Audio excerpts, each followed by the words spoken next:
28. listopadu 1:30 letiště Zbyslavice Gradient. Před chvilkou jsem udělal předposlední let a pomaličku se budu vydávat domů. Pohled na Hýlov, Lázně Klimkovice a pomaličku se objevuje obec Zbyslavice a pomaličku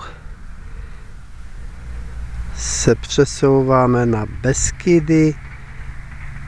V dálce v této poloze bychom viděli letiště Mošnov. Nashledanou.